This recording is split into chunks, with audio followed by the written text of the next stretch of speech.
Pemirsa, pemerintah memastikan penerapan pajak pertambahan nilai sebesar 12% akan tetap berlaku mulai awal tahun 2025 sesuai dengan amanat dari Undang-Undang Harmonisasi Peraturan Perpajakan. Menteri Keuangan Sri Mulyani Indrawati menegaskan, kenaikan tarif PPN merupakan upaya untuk menjaga kondisi keseimbangan anggaran, pendapatan, dan belanja negara. Kementerian Keuangan memastikan kenaikan besaran pajak pertambahan nilai menjadi 12% tetap akan berlaku. Sesuai amanat Undang-Undang Harmonisasi Peraturan Perpajakan atau HPP.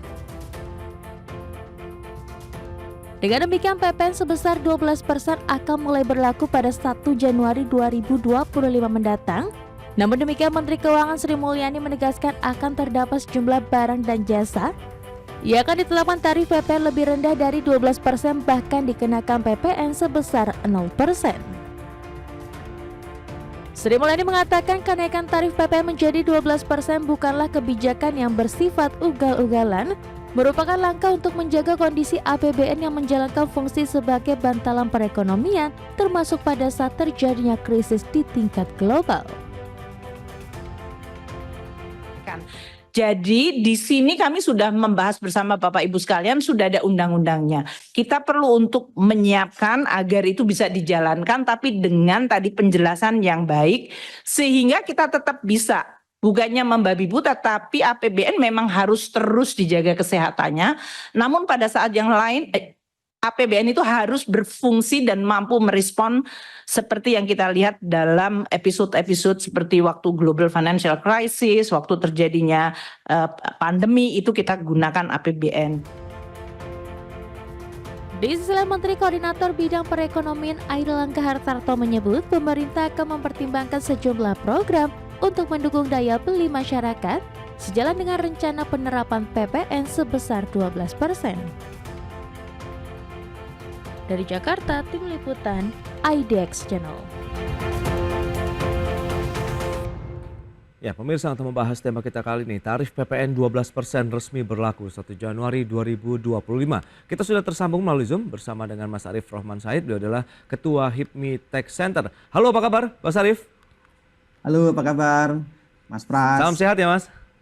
Salam sehat, semoga sehat selalu semua. Baik, terima kasih juga atas waktu yang disempatkan. Ini menarik, kalau dari sudut pandangan Anda, Mas Arief melihat bagaimana sih dengan kenaikan tarif PPN 12%, akhirnya tetap diberlakukan begitu di tahun depan. Anda melihatnya bagaimana? Silakan. Iya, jadi memang ini tidak sekali kita diskusikan ya Mas Pras ya, di forum ini, tapi memang kalau kita bicara ketentuannya, undang-undangnya, itu kan memang sudah ditetapkan semenjak 2021 ya, mulai berlakunya Undang-Undang HPP itu. Nah, memang kalau kita tadi merespon ini bukan kebijakan yang ugal-ugalan ya, memang kita meyakini bahwa pemerintah pasti sudah mempertimbangkan segala sesuatunya. Nah, tapi yang perlu dijadikan catatan bahwa kebijakan ini kan diputuskan atau diundangkan di saat 2021 waktu itu ya, dan tentu ini secara konteks, secara kondisi ekonomi dan segala sesuatunya itu kan tentu berbeda dengan saat itu diundangkan. Jadi saya kira sebenarnya ya tentu ini akan sangat memberatkan pelaku usaha ya, karena dengan naiknya pajak dari PPN dari 11 menjadi 12% ini tidak sekedar naik 1% sebenarnya Mas Pras, tapi PPN-nya tuh naik sekitar hampir 10%, 9, ini sekian persen lah ya, karena dari 11% menjadi 12%. Tentu ini akan sangat memberatkan, dan ini tentu dengan kondisi ekonomi kita saat ini tentu kita harus waspada betul bahwa jangan sampai ini justru menjadi kontraproduktif begitu. Ya. Nah, lantas kira-kira kita bicara mengenai poin-poin penting nih yang mungkin harus diatur begitu dalam pelaksanaan pemberlakuan dari PPN 12% tahun depan ini apa saja ya? Ya, paling tidak ada dua hal yang menjadi masukan kami ya, ketika memang ini ya mau tidak mau harus diberlakukan lah. Tapi ini kan sesuatu yang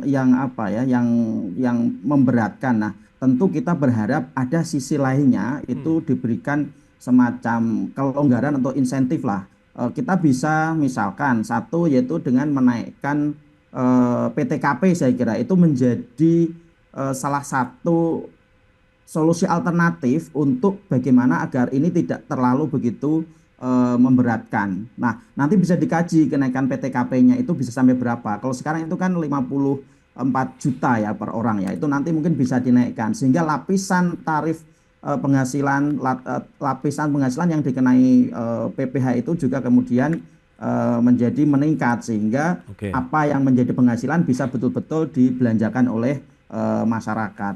Nah, kemudian yang selanjutnya adalah mungkin kita tentu memberikan masukan agar kenaikan ini disertai, kalau kita lihat pengecualian untuk PPN itu kan terakhir sudah beberapa tahun yang lalu, artinya tidak bersamaan dengan Undang-Undang HPP ini. Nah, saya kira perlu juga dengan pemberlakuan PPN naik menjadi 12% ini ditambahkan pengecualian-pengecualian di dalam pengenaan PPN ini. Karena kalau kita bicara PPN itu kan semua kena kecuali yang ada di dalam negative list. Jadi saya kira perlu ditambahkan di dalam negative list sektor-sektor yang memang terkena dampak begitu dahsyat terhadap nanti kenaikan PPN ini, Mas Pras. Ya, tapi kalau kita bicara mengenai sektor-sektor ataupun yang berpotensi terdampak dengan kenaikan hampir 10% dari PPN dari 11 ke 12% di tahun depan, ini memang apa saja yang mungkin ya ini kaitannya dengan bagaimana menjadi geliat ekonomi Indonesia ke depan begitu?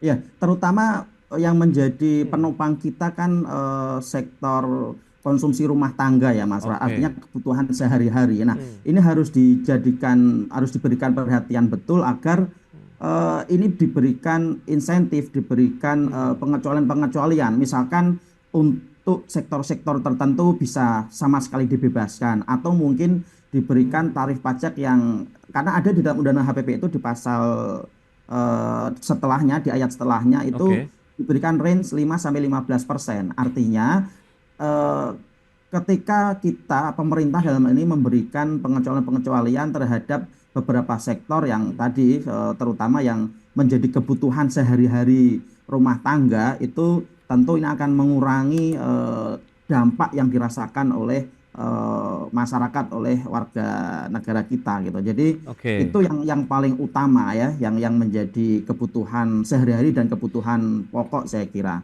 dan yang menjadi kebutuhan dasar dari kita masyarakat itu.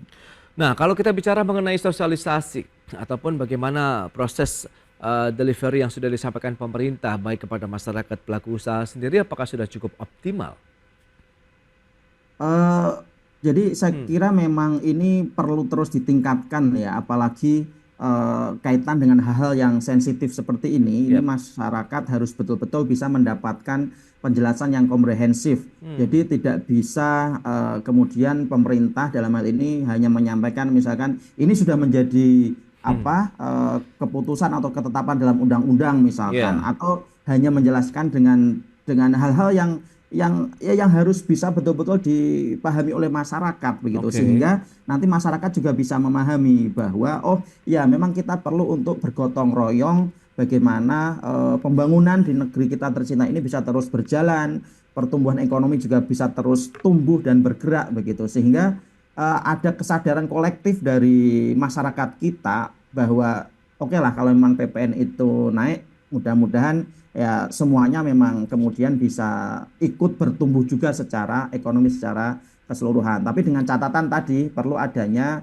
insentif-insentif di sisi yang lainnya, karena kondisi sekarang ini kan memang ya masih sangat berat lah kalau kita bisa bilang perekonomian kita. Terlebih ini juga masih masa transisi kan, transisi pemerintahan. Tentu ini harus betul-betul menjadi perhatian dari pemerintah. Ya, dampak ataupun konsekuensi yang harus diantisipasi begitu dengan adanya pemberlakuan PPN 12% di tahun depan ini kira-kira apa saja? Mengingat tadi mungkin bagi sebagian orang ini cukup memberatkan gitu. Tapi bagaimana dengan perusahaan-perusahaan besar? Apakah 12% ini menjadi suatu hal yang tidak bermasalah atau bagaimana? Atau justru sebenarnya 12% ini ya rata-rata ya banyak yang tidak setuju begitu, tidak perlu untuk dinaikkan misalnya. Ya, kalau kita perhatikan ya, memang kan banyak sekali elemen-elemen masyarakat yang menyatakan ketidaksetujuannya. Oke. Tapi lagi-lagi dalam hal ini pemerintah menyampaikan bahwa ini sudah ditetapkan, ini Hmm. sewaktu itu sudah disampaikan juga kepada teman-teman di DPR dan segala macamnya. Walaupun tadi dari awal kita sudah sampaikan bahwa konteks saat itu ditetapkan dengan konteks saat ini itu kan berbeda gitu, dan itu menurut kami itu bisa di-adjust ketika memang kondisinya masih berat untuk masyarakat kita begitu. Jadi Oke.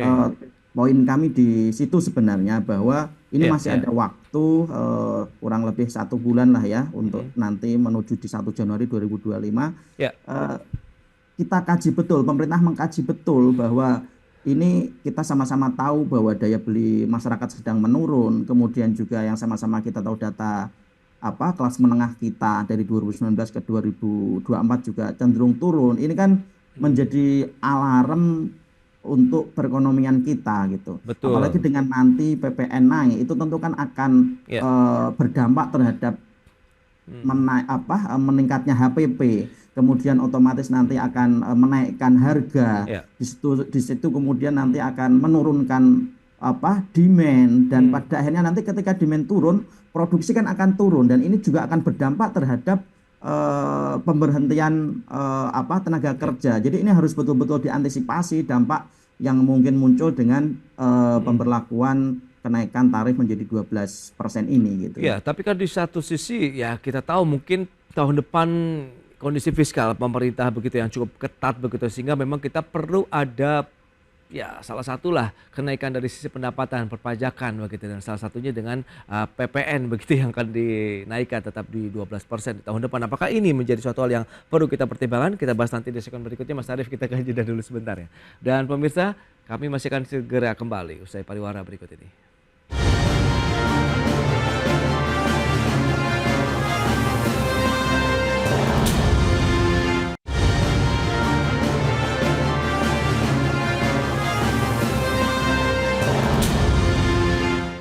Ya, terima kasih Anda masih bergabung bersama kami dalam Market Review. Dan pemirsa, berikut ini kami sampaikan data terkait dengan pendapatan negara dalam beberapa tahun terakhir lah, kita akan cermati bersama. Baik, di tahun 2018 sampai dengan 2025 proyeksinya pergerakannya seperti apa? Terus naik target dari pendapatan negara dalam beberapa tahun terakhir ini. Kita lihat di tahun 2023 2.155,42 triliun, kemudian di tahun 2024 2.800 triliun, dan di tahun 2025 mendatang 3.000 triliun. Nah, ini menarik nih. Kemudian berikutnya kita lihat barang yang bebas dari pengenaan PPN. Nah, ini apa saja? Yang pertama, barang hasil pertambangan atau hasil pengeboran yang diambil langsung dari sumbernya. Kemudian barang kebutuhan pokok yang sangat dibutuhkan oleh rakyat banyak termasuk susu. Kemudian makanan minuman yang disajikan di hotel, restoran, rumah makan, warung dan sejenisnya yang meliputi makanan minuman baik yang dikonsumsi di tempat atau tidak, yang diserahkan oleh usaha jasa boga atau catering. Kemudian ada uang, emas batangan dan surat berharga. Wow, menarik ini. Kita akan lanjutkan kembali perbincangan bersama dengan Mas Arief Roman Said, Ketua HIPMI Tech Center. Mas Arief, bagaimana Ya, dari Mas. sisi tadi pendapatan negara ini targetnya terus naik. Sementara kita tahu dari sektor perpajakan ini yang memang menjadi penopang APBN kita. Karena Anda melihat bagaimana 12% ini memang harus segera dinaikkan kalau kita memang mengejar target 3.000 triliun 2025. Iya, memang kalau kita bicara mohon maaf, cara Ya. cepat, cara instan untuk Hmm. menaikkan pendapatan ya memang dengan meningkatkan tarif PPN, karena PPN ini kan secara sistem itu kan sudah relatif matang ya, Ya. artinya ya ini sudah masuk ke dalam ekosistem kita, ekosistem otoritas pajak, sehingga eh, bisa tinggal kemudian apa yang sudah di dalam itu kemudian dinaikkan tarifnya. Dalam hal ini yang dilakukan adalah menaikkan tarif PPN begitu. Nah, tapi tentu otoritas pajak seharusnya juga melakukan upaya-upaya yang lebih extend gitu. Jadi bagaimana menambah basis data, menambah jumlah wajib pajak, menambah subjek pajak dan juga objek Hmm. pajak yang dikenai pajak. Karena kita punya keyakinan bahwa masih banyak sekali data-data objek-objek pajak yang belum masuk ke dalam sistem perpajakan kita. Sebagaimana kita tahu bahwa masih banyak sekali underground ekonomi yang memang belum masuk ke dalam sistem perpajakan kita. Nah, sebenarnya kalau kita bicara untuk bagaimana meningkatkan pendapatan atau penerimaan negara, itu ada beberapa hal yang ini sudah kita suarakan juga di berbagai macam forum ya. Itu kita sama-sama merujuk pada undang-undang HPP lah, yang memang sudah disahkan bahwa seharusnya ada pemberlakuan pajak karbon yang itu seharusnya sudah berlaku di 2022. Nah, tapi sampai sekarang kan itu cenderung belum dieksekusi, dilaksanakan. Itu yang pertama. Kan kita kalau bicara bahwa PPN sudah ada di dalam undang-undang, pajak karbon juga sudah ada itu dalam undang-undang HPP begitu. Kemudian yang kedua adalah mungkin kita bicara soal turunan nikel. Ini juga potensinya luar biasa besar untuk bagaimana meningkatkan penerimaan perpajakan kita. Nah, dari dua hal ini saja itu kalau misalkan ini mau dijadikan sebagai substitusi dari peningkatan pendapatan negara dari sektor pajak, itu sudah plus minus lah begitu. Karena kita juga tentu harapannya ketika dinaikkan tarifnya otomatis naik pendapatannya. Tapi kalau nanti kinerja ekonomi kita secara keseluruhan justru menjadi slowdown, itu juga justru menjadi kontraproduktif terhadap penerimaan negara kita. Tapi paling tidak kalau misalkan PPN masih tetap diberlakukan menjadi 12%, kemudian juga atas nama keadilan pajak karbon juga kemudian diberlakukan, kemudian juga turunan nikel juga dikenai pajak, itu tentu juga akan lebih bisa memenuhi rasa keadilan masyarakat begitu. Jadi tidak hanya dalam tanda petik cari mudahnya dan mencari resiko yang terkecil, tapi juga tentu kalau kita bicara tadi alasannya undang-undang segala macam tadi kita sudah sebutkan di atas bagaimana pajak karbon dan juga mungkin bisa ditambahkan dengan produk-produk turunan nikel lainnya. Dan masih banyak lagi sebenarnya kalau kita mau kreatif untuk mencari pos-pos penerimaan perpajakan yang baru. Nah, Mas Arief, kalau dari beberapa data tadi yang sudah disampaikan, barang-barang yang bebas dari pengenaan PPN ini bagaimana? Barang hasil pertambangan atau hasil pengeboran yang diambil langsung dari sumbernya, kemudian kebutuhan pokok yang benar-benar sangat dibutuhkan, termasuk susu di dalamnya, kemudian tadi ada uang, emas batangan, surat berharga. Ya, jadi memang kalau kita lihat di situ, memang itu hal-hal yang sudah dikecualikan dari PPN. Nah, tapi yang tadi sudah kita sebutkan di depan bahwa selain yang menjadi kebutuhan pokok, itu juga kita saya kira perlu memberikan insentif. Kalaupun misalkan bukan kemudian tidak dikenai PPN, tapi PPN-nya bisa diminimalkan begitu, yaitu kebutuhan kita sehari-hari. Ya bisa kebutuhan-kebutuhan untuk bahan-bahan makanan dan segala macamnya itu. Jadi tidak sekedar apa yang menjadi kebutuhan pokok saja yang disebutkan, di situ ada beras dan lain sebagainya. Nah, itu pun nanti juga ada pengecualian ketika sudah ada proses pengepakan, proses nilai tambah lah di situ. Itu juga kan jadi nanti akan ada persyaratan-persyaratannya itu, Mas Pras, untuk bagaimana tetap dikecualikan. Nanti kalau sudah ada proses nilai tambah dan segala macamnya, itu juga kemudian menjadi fasilitas untuk tidak dikenainya itu menjadi hilang begitu. Jadi ini yang perlu dicermati bahwa untuk kebutuhan pokok dan segala macamnya tadi, nah yang perlu ditambahkan juga tadi masukan kita adalah yang menjadi memang konsumsi sehari-hari, jadi kebutuhan dasar, kebutuhan pokok dan konsumsi sehari-hari. Karena itu yang tentu akan sangat berdampak, yaitu yang menjadi kebutuhan sehari-hari masyarakat kita gitu. Ya, nah lantas kalau kita bicara mengenai konsistensi penerimaan negara, kemudian Anda melihat perluasan basis pajak, bagaimana dengan core tax system begitu yang ini digadang-gadang bisa meningkatkan penerimaan negara dari sektor pajak tadi. Iya Mas Pras, makanya tadi kalau kita bicara konsistensi, kita tadi sudah mencontohkan soal pajak karbon yang sama-sama ada di dalam undang-undang, tapi kenapa sampai sekarang belum diberlakukan?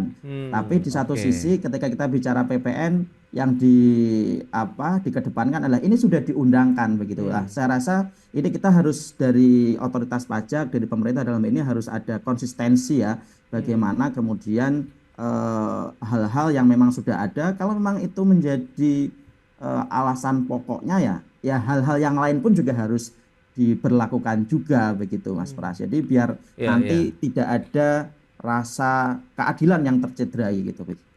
Ya, tapi kalau lihat ya PPN 12% yang memang menjadi polemik bahkan hingga hari ini begitu. Melihat kondisi di tahun 2025, pertumbuhan ekonomi kita yang masih stagnan di 5%, bahkan kemarin juga turun 4,95%. Anda melihat bagaimana? Apakah justru tadi akan menekan lagi dari roda perekonomian, geliat ekonomi kita kalau memang ada beberapa bahan-bahan kebutuhan masyarakat yang akhirnya kan mengalami kenaikan juga di sana, Mas Arief? Betul. Jadi memang kalau kebijakan ini tidak disertai dengan kebijakan insentif terkait dengan untuk bagaimana menstimulasi pertumbuhan ekonomi, tentu apa yang menjadi prediksi dari berbagai kalangan, berbagai ekonom itu kami pun menyepakati bahwa ketika ini diberlakukan tanpa kemudian ada aturan yang mengiringinya, insentif yang mengiringinya, itu Oke. pasti akan sangat menekan pertumbuhan ekonomi kita. Kalau dalam beberapa kesempatan disampaikan bisa di 4,8, 4,9, kami kemarin ketika berdiskusi mungkin bisa di 4,7, 4,8. Nah, ini kan jauh dari apa yang dijanjikan oleh Bapak Presiden kita yang ingin Oke. bahwa target pertumbuhan ekonomi itu bisa minimal di angka 8%. Nah, ini kan Yes. menjadi PR kita bersama lah, bagaimana Iya, kita iya. semua bisa memberikan masukan-masukan terhadap pemerintah agar tentu berjalannya pemerintahan ke depan ini bisa lebih baik dalam mengantarkan pertumbuhan ekonomi Nah, kita gitu. itu dia, mengingat ini memang sudah ditetapkan karena pemerintah juga berdasarkan undang-undang begitu terkait dengan penerapan PPN 12% di tahun 2025, berarti yang diharapkan adalah bagaimana dengan aturan-aturan ikutannya begitu yang bisa menjadi Betul, penyeimbang lah ya terkait betul Mas dengan Pras. dunia Betul. Dan usaha itu ataupun harapan ekonomi harapan kita. kita Hmm, bersama sehingga nanti tidak justru menjadi kontraproduktif dan ya. menjadi tekanan terhadap pertumbuhan ekonomi kita. Baik, kita tunggu nanti seperti apa inovasi dan juga kreativitas baru lagi yang dilansir oleh pemerintah ke depannya. Mas Arief, terima kasih banyak atas waktu, sharing dan update yang sudah Anda berikan kepada pemirsa pada hari ini. Selamat melanjutkan aktivitas Anda Baik, kembali. terima kasih Salam Mas sehat, Pras. Mas Arief. Terima kasih. Salam sehat semua. Terima kasih. Ya, pemirsa, 1 jam sudah saya menemani Anda dalam market review dan perbaharui terus informasi Anda hanya di IDX Channel, your trustworthy and comprehensive investment reference.